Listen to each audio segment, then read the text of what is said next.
everybody. Welcome back to Priceless Advice with Leaders of Volunteers. I am Dana Litwin, CVA, and I am absolutely delighted. I believe the local term might be chuffed. I'm quite happy to speak again with my friend from the other side of the world from where I am in California, Tracey O'Neill, CVA, in Australia. Welcome back, Tracey. It's been a couple years.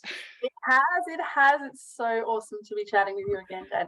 I'm delighted to have you back on the show, and there is a lot to get caught up on. Like, gosh, Tracey, what's been going on these last couple of years? Anything of significance for you? No, nothing at all. Same old, same old. There is a lot, yeah. And I know it's unusual or a little more rare in Australia for someone to have their CVA, but you have a CVA, and our friend Ange and a few others, you might be able to name them off the top of your head of who's got CVAs in Australia. I can. We have 7 in Australia. So we have myself, Ange Sy, Christine Stankowski, Neve Condren, Jonathan Cowley, Dominic Elliott, and they're going to kill me for forgetting. Who's the last person? Lisa Riley from Parks Victoria. So that's the 7 of us at the moment. And there's more testing windows coming up. But I know that Pfizer and the team have also scheduled a couple of others in May and August that are really great times for people in the Southern Hemisphere over here to learn about it hopefully for the October or maybe next April's exam window. And how has having your CVA changed your career, your perspective, or your connection to volunteer engagement, colleagues, other leaders of volunteers where you are or around the world? Yeah, so much. And it's probably really different at the moment over here in terms of the impact it's had that I know that it has for others, particularly in the USA and Canada. One of the things that I was really struck by when I started researching kind of certification was that there are a lot of jobs, in North America that are posted that require people to have their CVA. And it really struck me that there's this level of expectation that people, have expertise and experience in our sector. And my experience has been that very often, particularly in smaller organisations, or organisations where volunteer teams are really small, it can still be seen as a job that can be done by anyone. You some people on a database, sit and have cups of tea with people and be nice, and that's about it. So that was probably one of the first things that really struck me. The first CVA I ever came across was, Liza Dyer. Oh yeah, she's fantastic. We love Liza. She's also been on the show. Good yes, friend, good colleague. Yes. And I used to follow her on Twitter and noticed that the people who engaged in conversation with her and who she was tagging also had this CVA. I'm like, what is this CVA? And my connection with Liza on Twitter was the very first time that I started reaching out to global contacts. I remember going on LinkedIn and just scrolling people's connections and typing in CVA in the search function and just like clicking connect. And we don't have that in Australia. We don't have any way of identifying colleagues in the sector unless we know them personally through, our jobs or our networks or, attending training or whatever it might be. So I think the biggest impact for me has been just how expansive and how diverse my networks are in our sector. I have learnt so much from people who have very different lived experiences, who work in very different sectors, who have very different perspectives than me, who have taught me to think critically and to think differently. And that has been phenomenal for my professional growth. It was really the start of my journey, I believe, to becoming a leader in our sector who can think and talk strategically at a leadership level was because of what I've learned from my contacts through the CVA. And the other thing, I guess, when Ange and I were the first in Australia, I'm going to say the first in Australia, there is an American CVA who lives here, but she no longer practices in volunteer engagement. And so for me, I guess Ange and I were talking, and we have a certificate here in Australia that you can get in volunteer management. And Ange had just completed it. And she's like, I got recognised prior learning for 11 out of 12 units. And I know how much work it is to have to provide evidence of your knowledge and your expertise just to get a little certificate. I have done that before. And I thought, that's not what I want. I'm not interested in getting a certification that actually doesn't demonstrate the level of expertise that I have, and that isn't challenging me to grow even more. And so, I started researching the CVA in more detail, and was really struck by, I think the biggest thing was around the principles, but also the fact that ethics is really one of the foundations of having a CVA. And one of my frustrations in our sector is that we can get really lazy. Lots of people have probably heard me say this before, but we're often really under-resourced. We don't have a lot of time. There's not a lot of understanding about what's required in our roles, and therefore the expectations that are placed on us by our organisations can often be really unrealistic. And I believe it can lead us to do some really unethical things, and not intentionally, and not in ways that we would necessarily think. And so for me, being able to demonstrate that I have, a critical lens over what I'm doing, I'm able to think strategically, and I am able to place ethical practice at the forefront of what I do every day, was something that really appealed to me. And so Ange and I decided that we were going to go for it.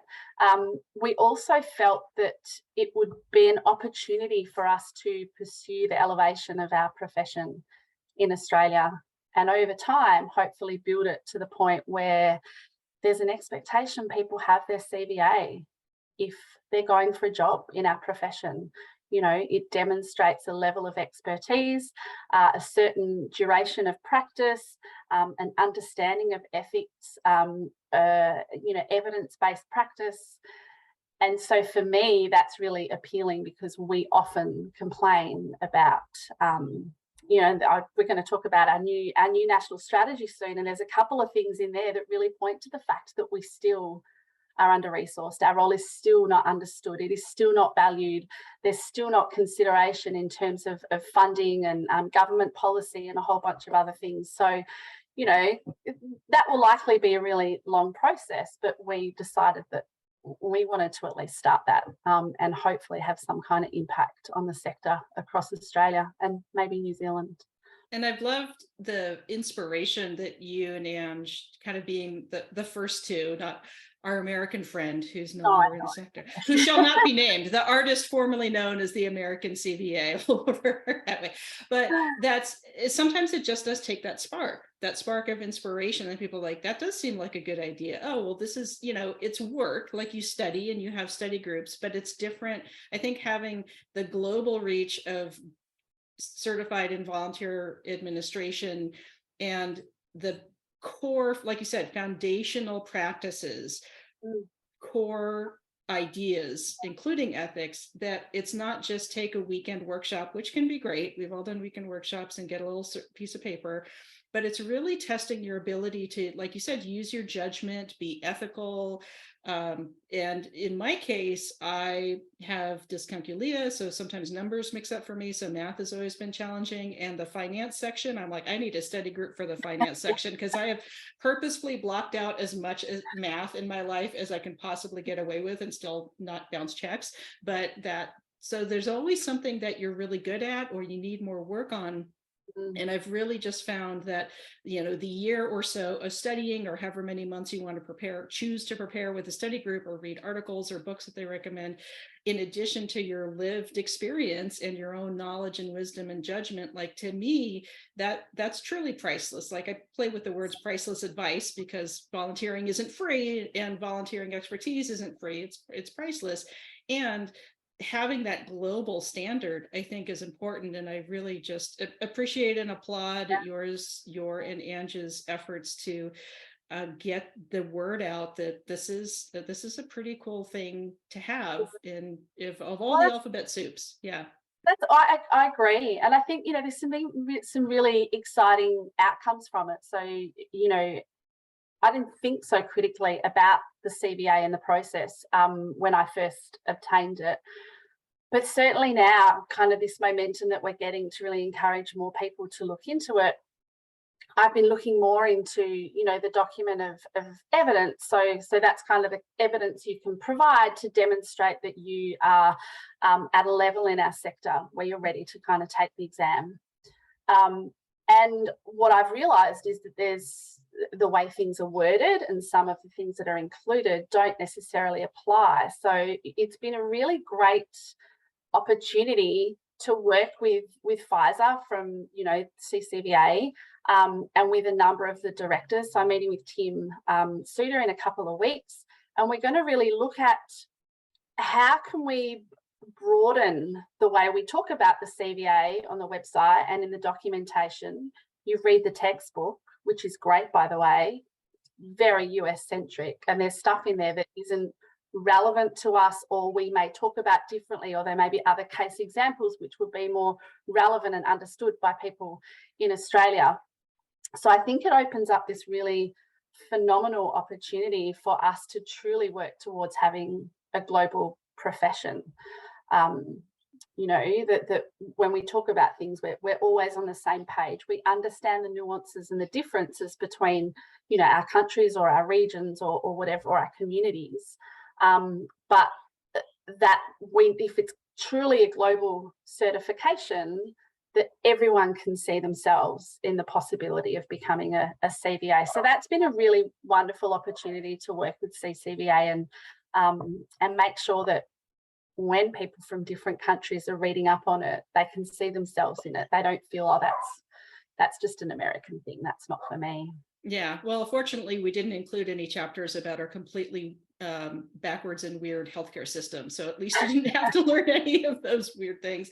But that's the thing. And I think that also gets into an interesting topic of inherent biases. It's like, it was primarily written by Americans and Canadians. So even if they're working really hard to not make it biased and to make it more general and not specific to a state or province or a country's labor laws, for one example, but it's going to have the spin of the people who wrote it. And that's true in any test, in any technology, in any new development. And I'm just glad that Pfizer Van Zandt and the other, as the leader, as the president, executive director rather, and the board, that they're open to we do want more global voices and input so that we can truly make this international and seamless for whoever wants to take it. And there's, I know in parts of Europe and South America and Israel, translating not in English, that helps a lot to not have it only be in English. That's one of the core accessible things we talk about for, for creating that. And you mentioned the new Volunteering Australia strategic plan, and you have had some involvement in that development as well. And is that the first time that you've seen a real national effort, or are they kind of updating previous national efforts? Great question. Not enough. We did have a national strategy 10 years ago, just over 10 years ago. But our national strategies, I guess that there's some differences to how volunteer engagement kind of works. Right. In Australia, and there's a lot that I'm envious about, not your healthcare system, but there's a lot that Dude, no one, please, no other country adopt our healthcare system, please. There's a lot Please do that not. in the volunteer sector in America and Canada. So things like, you know, you have your DOVIAs, so you have your local professional associations. We don't have that. We had a national, or Australasian actually, professional association that kind of folded a few years ago. We rely very heavily on our peak bodies, who are government funded, to provide a lot of our training, a lot of our networking, and a lot of our supports, and certainly a lot of our funding. And so our both of our national strategies have been funded by a federal government, and it's going to be very confusing. So I'm not going to go into it, because I know people talk about liberal and it means very different things in countries, complete opposite spectrum. But one political party funded our last national strategy, and when the next political party got into power, they chose not to fund the continuation of that strategy and any of the work that was required. So it was kind of just a pretty fancy document that sat, I don't know where it's at. Unfunded and unused and under-resourced, exactly, and not really put into practice. Yeah. So this strategy again was funded by the federal government, and I guess the difference with this strategy, the difference that I saw, because I've been involved in the sector for 22 years now, was the incredible consultation that occurred. So it took 12 months to pull the plan together, and our National Strategy Director, Sarah Wilson, who works for Volunteering Australia, they are our national peak body, she was pulled together a number of working groups. So they had a corporate volunteering, or a corporate working group, a volunteer manager working group, and a research working group, which was great. So they undertook a number of research studies to help kind of guide and advise the process, and to really give us a benchmark of what things are looking like post-COVID in the volunteering.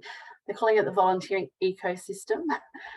Ecosystem meaning, which is what made me think about the National Alliance for Volunteer Engagement, because it's really about understanding that volunteering doesn't happen, you know, in a vacuum. There are so many different stakeholders that need to be involved in something like a national strategy, so that they can see the part that they need to play, so that we can be successful. Funders, researchers, all levels of government, organisations, as well as volunteers and leaders of volunteers. So Sarah travelled across the country. She facilitated a lot of focus groups. We had a lot of surveys, and there were a lot of iterations of the strategy over time. And so it was a really amazing process. It's a 10-year strategy, so it's 2023 to 2033, with the intention that will be broken down into 3 parts. So recognising that we can't set actions and objectives, or we can set our objectives, we can't set our actions and our targets for 10 years' time. We don't know what's going to happen in the world, and what might actually change and help us to really shift direction as we need to. So we've just received further funding for our first year implementation. So that will be really looking at supporting organisations and different stakeholders to really develop what that implementation needs to look at for all different parties. It's a really ambitious strategy. And what I love about it is challenging us to completely reimagine volunteering. So volunteering strategies that I've seen in the past, and I've been involved in the development of our state volunteering strategy as well, is they're very much about maintaining the status quo, our current understanding of volunteering, and making things more accessible. Like really, it's just about being more inclusive and more accessible. But the national strategy, what I love is really asking us to rethink what is volunteering and what can it be. And look, we did, I'm going to be completely blunt and honest. Please, this is why you're here. This is why we're here. Water down the language from the draft to the final copy, which frustrated me because I'm someone who really, I respond really well to things when they're quite shocking and provocative. You know, so it just makes me think a lot more critically. So one of the things that was in the draft strategy, but it talked about how volunteering is a traditionally white, colonized concept. Very much so, yeah. And we used that language in the draft, and I'm like, this is amazing. Like, this is forcing us to see our whiteness. It's forcing us to understand the systems that have been created that led to the need for formal volunteering, which inherently in Western communities is about the privileged helping the needy, which often continues to perpetuate that imbalance of power. Yep. And the way we'd phrased it was really confrontational and made me go, wow, like that's the system that we need to actually challenge and change. And that language is no longer in the final strategy. And look, I understand why, because it's you know, it's linked to federal government funding, and you know, it's certainly focused and directed to a lot of our external stakeholders outside of volunteer management and volunteering, so our funders and our governments and, you know, leaders in organisation who don't necessarily have that deep understanding of volunteering. But I guess the sentiment is there. It's challenging us to think about there are other ways people volunteer, you know, in our communities, and we need to work with our communities and partner with our communities and learn from our communities, and we need to listen more, you know, and we need to be prepared to do things differently, like we do.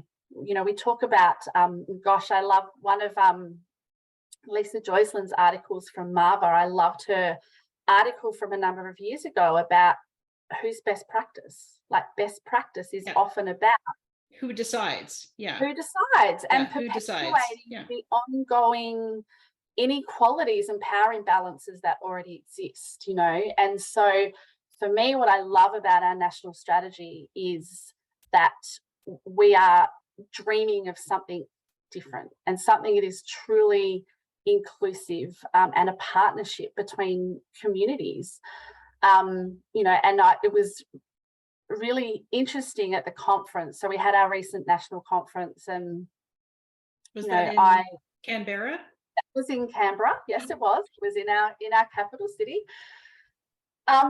You know, and there was some frustrations at that conference, but I no longer keep quiet about this stuff, because I've only learnt about this stuff by people kind of holding up that mirror and really laying it out in front of me. This is a racist practice. This is a white colonial concept. This is, you know, this is inequitable. This is inaccessible. This is not just. Yeah. Yes. Yeah.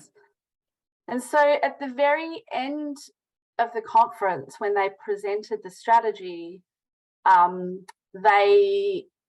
Volunteering Australia invited up a panel. So all of the chairs of those committees that I mentioned before, the Research Committee, the Corporate Volunteering Committee, and the Volunteer Managers Committee, and invited them up on stage. Now, they were all white people in power suits. And I asked the room, you know, there were 580 delegates and about 300 online, I think. And I said, it's a great strategy. I love it. I love the hopefulness in this. I love that it is challenging us to do better and to reimagine. I said, but we are a room of 580 predominantly white people. You know, if we are truly successful in 10 years' time at implementing everything in this strategy, this room needs to not look like this in 10 years' time. Exactly. You know? And so I asked the panel, what do we need to do? to make sure that in 10 years' time, we are not a room of 580 predominantly white people, white women mostly, sitting in this room. And I can't really remember their answers, but I do remember thinking you're talking around this. So there's a lot of work that has to be done, but I love the intent of this strategy. And it really pushes me personally to strive to do better and to continue to challenge our sector to do better. Because I believe in everything that's in the strategy. We talk about centering volunteers. Now, I know one of the things I've learned from the incredible Brianna Dorellis is that connecting the cause, #@connecting the cause, Brianna Dorellis. Yeah. Please look her up. Amazing. And one of the things that Brianna talks about is that very concept of centering the volunteer often continues to perpetuate that power imbalance and that inequality. Because serving the needy, or a pity party, or pity porn, as it's sometimes called. And so I think there's great intent in focusing on the volunteer experience, because at the end of the day, I think many organisations get this wrong. We see our needs and the gaps we have, and we seek to fill those needs. So it's for me, it's about understanding the intent of that. Focusing on the volunteer experience is about organisations being prepared to provide more for volunteers so that they actually get a whole lot more out of the experience than we do in terms of filling a need. But recognising that along with that, what we really should be doing is partnering with community and having community talk to us about what are their needs and how can we support each other to meet those needs, because we're a part of this community too. So I love that. I'm certainly really passionate about accessibility and inclusion. So I work for an organisation whose mission is to alleviate and eradicate poverty in Australia. And one of the first things I noticed when I came into the organisation is we talk a lot, or our work is primarily about helping to change the systems in our community that help and that lead to and keep people in the experience of poverty. But what I realised that the volunteer systems we had in place were actually excluding pretty much every single participant of our programs. Now, we work with older people, people with disabilities, people from refugee and asylum seeker backgrounds. We work with young people and we work with children and their parents. And I'm like, pretty much everyone that we work with could not volunteer with us because of the way we've set up our systems, what hoops we expect people to jump through, the literacy levels we expect them to have, the access to technology we expect them to have, the time we expect them to have available to come and volunteer with us. So, the fact that inclusion and accessibility is in there, I think really gives us the opportunity to push back and to challenge the way that we've been doing things. And this goes back to my comment about us being really lazy. We can get to a point as a leader of volunteers where we do things just to make our life easy because there's so much to do. And so you need a shortcut once in a while. Yeah, that's right. And we just check box. I just need to be able to say I've done it, and so we put this kind of blanket expectation on everyone that everyone must do X, Y, and Z in that order. And here's the email, or here's the link, and go do it yourself. And so truly being inclusive and making volunteering accessible is actually a lot of work. It's a lot of work, and you need to be prepared to be flexible and do things differently and offer things in different mediums, and be prepared to kind of, bend and sway a little bit in terms of what our policies and procedures say that we have to do, and ask for resources. One of the things that I'm just doing our budget build at the moment for the next financial year, and for the first time in my career, I have put a request in there to have funding available to pay for people's identification that they need to obtain their police checks and their working with children checks. Because if we're truly inclusive and accessible, there are people in our communities who don't have and cannot afford the appropriate identification to get their checks, Right. you know, and to have that budget available to then not only allow them to volunteer, but gosh, to apply for housing or to apply for a job or, you know, whatever it might be, then that's helping to create that kind of accessibility. So it does take that. I love that idea. And I have the agencies that I'd worked for, once I rose to at least a middle management, if not director level, before I started working for myself, I would insist that we have a budget for background checks, uniform cost, because the biggest barriers to people volunteering, like you're talking about, are typically time, transportation, technology, but those all fall under the umbrella of financial barriers, economic barriers, access barriers, and it's all tied to a poverty cycle, and that it's been set up for a very long time in the white Western colonial world, that, and most people are just, and a lot of people are becoming conscious of it, thank goodness, but there's been this just like thing, like you said, you're in a habit, you're a cog in a wheel, you just want to check things off a list, you already feel under-resourced and burned out, but if you don't ask, you don't get. And our recent research in the States, which I think can be applied worldwide from the Initiative for Strategic Volunteer Engagement, was asking funders and asking agency leaders, you know, do you ask for money or do you give out money specifically for volunteer services, volunteer engagement? And the answers were from CEOs like, well, I assume that it's included in the general funding we get. And the funders are like, nobody ever asks us about this, but if they did, we would. Yeah, and that's, you know, it was interesting. One of the sessions I went to at the recent national conference was with funders, and they said exactly the same thing. In all my years, I have seen one funding request come across my desk that was asking for, you know, for money for volunteer management. And we would absolutely, I think there's definitely, I was listening to a great podcast the other day by someone who works in the social enterprises space and also in the philanthropy space, and she was saying the same. There's been a shift in terms of philanthropy and funders in terms of understanding the need to fund the infrastructure, you know, and it can't always be about innovation and new things. If we want these things to be sustainable, then we need to fund the infrastructure.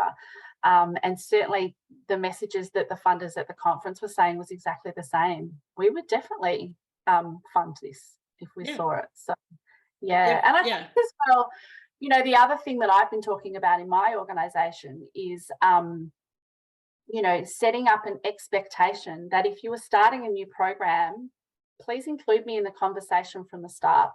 You know, I've had one person, and I got so excited because it's the first time it's ever happened in my career, but one person came to me and said, hey, we're going to be putting in this funding. We think we'd like volunteers involved. What are the things I need to be putting in this funding request to make sure that we're able to engage volunteers? You know, and we are bidding for funding all the time. And some of our programs are, you know, they're volunteer led. They have a single paid staff member to coordinate the program, but the services are delivered by volunteers. And then those staff talk about, or you know, those employees talk about not having enough time and resources to do all the things they need to do to support the volunteers. Well, that needs to go in the budget, you know. So I think we can start to advocate for what is required in terms of making sure that volunteers have a really exceptional experience, making sure that someone's available to provide them induction and tours and orientation and training and, you know, regular catch-ups to see how they're going and to kind of troubleshoot things and to deal with any concerns that come up and to review the programs to make sure programs are actually having the intended outcomes. I think so often when we look at volunteering, we don't have an intention in mind in terms of what's the expected outcome, and then review that and go, well, actually, is that working? Do we need to tweak it? Should it be a volunteer role? Do we need to change the volunteer role? You know, so I think it's that's kind of the strategic thinking we really need to have when we're thinking about our volunteer programs. And at that national and even at that global level as well. So there's IAVE, International Association for Volunteer Efforts. I happen to be a member of IAVE, but we don't hear a lot about them in as many local programs. I think I know that they're a little more active, and I'm talking to our friend Martin, who's also in Thailand and Australia quite often. Martin, hi Martin. That they're not just country to country, but we have been siloed and kind of disconnected and accidentally reinventing the wheel or trying something that we think is a brand new idea and just not doing that research. So I'm at least encouraged that this time for the national strategy, there was actually like traveling around and doing research, because something that's happened quite specifically in the States and also here in California is a giant governor state level volunteer program sprang up, and they didn't do any other research. I mean, but they had direct plenty of millions and millions, possibly billions of dollars of state budget to do these things, and they're being fairly successful, and I'm not mad at it. It's helping. But there are people in kind of California and the States who looked at that and said, that was so much wasted time and effort of reinventing a wheel, and then realizing there were already parallel grassroots, community-led, entirely volunteer-led things that were already mutual aid, informal, all those terms that we use, that were already effective at these things. And you could have just given them more money and that umbrella protection of state support, rather than saying, it's very colonial, like kind of ripping off local grassroots ideas and saying, like, look what the governor's office has just done. And I actually have a friend of the family who's the head of all of that, and I had a conversation with him about, like, you just kind of got chosen because you're a well-connected person and you're a great spokesperson, but quite frankly, as a friend of the family, he didn't have a background in any of this. They didn't actually hire CVAs or leaders of volunteers. They didn't look at the research that, Dr. Sue Carter-Kale, Volunteer Commons, or Aaron Spink, or, anything else. They didn't really look at what already exists. And I've seen that happen over and over and over again. I think it's just happening in the UK right now. Rob Jackson, or our friend Rob, is talking about, like, well, there's this big rollout, and once again, nobody really knows what they're doing or how it's going to work. And so and there was consultation. Exactly. Yeah, I mean, it's been a really great process, and I think what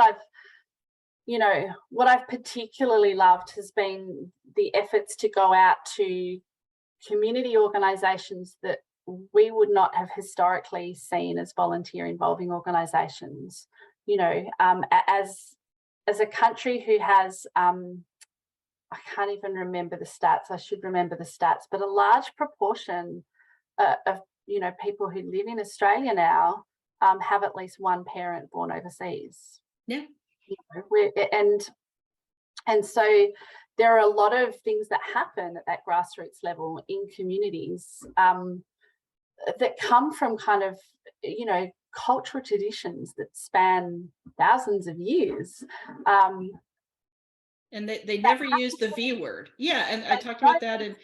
Exactly. But that I think what I love is that we went out and spoke to those groups. And certainly we have another a kind of local volunteer resource centre here in Melbourne called Volunteer West, who have done some great research and project work over the last few years, specifically engaging those community organisations who have what from the outside we would probably term volunteering, informal volunteering, whatever it might be, and to learn from those groups and to start to embed some of their practices and understanding into the work that they're doing, and starting to kind of share research about that. So, that's what's exciting for me.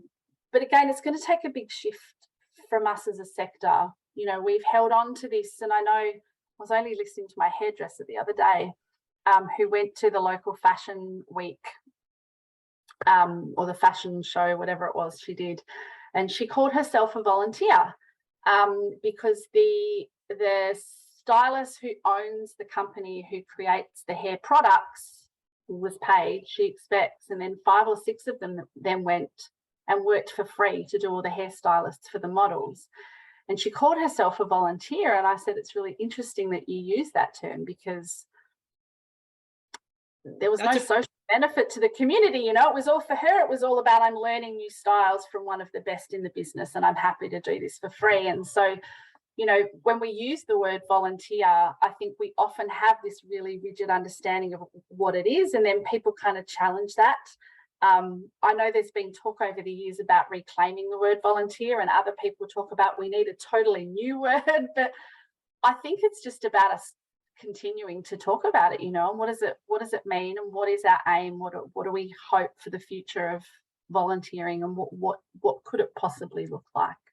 And the V word, as it is, and Rob and I have had this conversation as well, is that, like you're talking about the new citizens, the new people immigrating to Australia, we have a lot of new Americans immigrating here as well to safety from all parts of the world.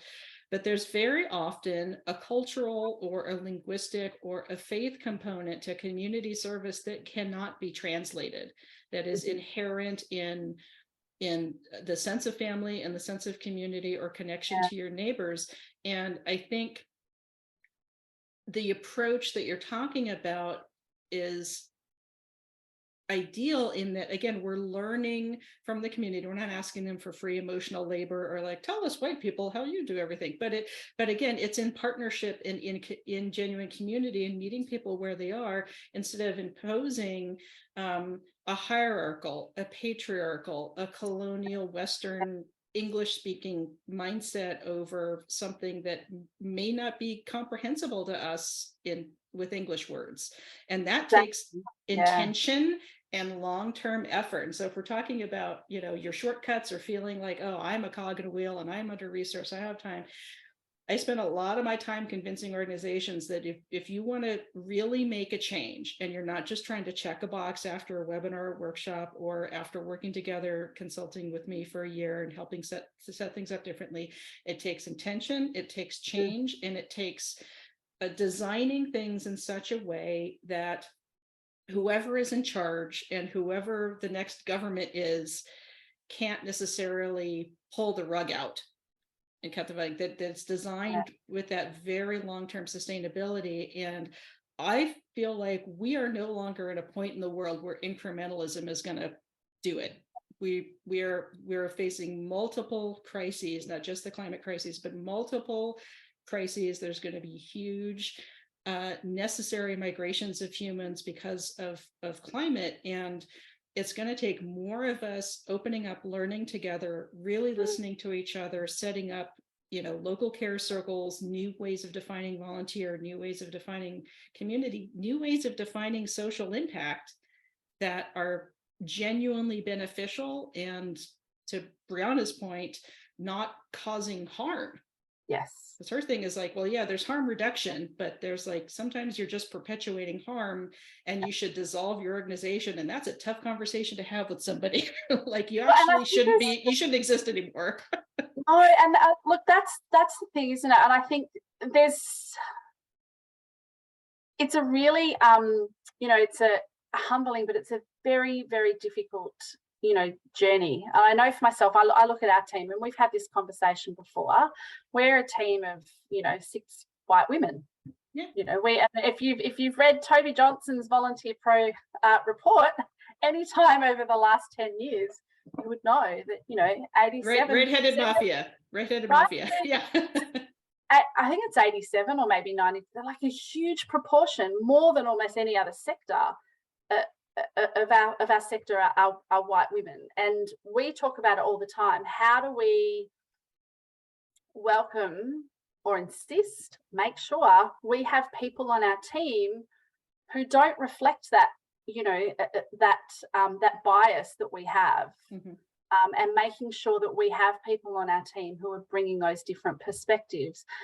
And I think it's also about being prepared to try new things and listen to new voices. So one of the, you know, we've at the start of a campaign this year in Australia for a referendum that's going to happen later in the year for an Aboriginal voice to Parliament, and this would require changing the Constitution. And so there's a lot going on. And I think the things that I have been learning is a lot about the cultural load that is happening for people in our First Nations communities. It's really important that we take responsibility for our own learning, and that we go out and seek kind of the perspectives and understandings of people from different cultures. There's an amazing community organisation here in Australia called First Communities Development, and they're an Aboriginal-led organisation who support projects in Aboriginal and Torres Strait Islander communities around Australia, and they engage volunteers to support these projects. And one of the incredible things that I learnt at the conference from this team is the way they do things. And they, I've worked in lots of volunteer programs where we match participants and volunteers, respite programs and wish granting programs and tutoring programs, and they shortlist people on behalf of the communities. So they look at what skills are required by the communities for their projects. These are all skilled roles. And then they offer the shortlisted candidates to the communities, and the communities get to choose who works with them. Most of these roles are live-in. It's really important that they're able to build trust with community. And many volunteers get frustrated because they have to wait a long time for a project to volunteer, and they really want to help out. And so a lot of the work they said that they have to do is about talking to volunteers about why they need to wait, and that it's important to do so. And we took that kind of information and thought about all of the roles that we have where we match volunteers to participants. And one of them is a digital literacy program, and we send out a list of participants to volunteers and say, here's a list of participants, who would you like to work with? And it's made us think, why don't we flip that? The participants we're working with are already disadvantaged and disempowered, under prioritized, as Faisal would say. Mm-hmm. In so many ways, they don't have high levels of English literacy. They often, obviously because of the program, they've been identified as having low digital literacy skills. They often don't have access to appropriate technology. So they're working on really old phones or outdated laptops that can't, use the current programs. And so we've thought about, well, why don't we get volunteers to make videos of themselves and talk about their skills, and to tell a little bit about themselves, and then offer those to participants and have participants choose. A lot of the people in that program, the participants, are women, and often in their cultures there is already a lack of opportunity for choice, or empowerment or agency. Yeah, exactly. And so we've started reflecting on ways we can actually do things differently, to ensure that we are redistributing power in relationships that we are facilitating. And that's the kind of listening I think we need to do in our sector when we're broadening our understanding of what volunteering is and could be. And the other thing that I've learned from many First Nations people that I know and have worked with and have listened to is that what we would call volunteering in our community is actually a responsibility. It's not even an option. It's kind of a bit like a voluntold. If someone's sick, then you need to not go to work and take them to the doctor, or there's a responsibility that exists in terms of how you support your community, because you are a community, you're an extended family.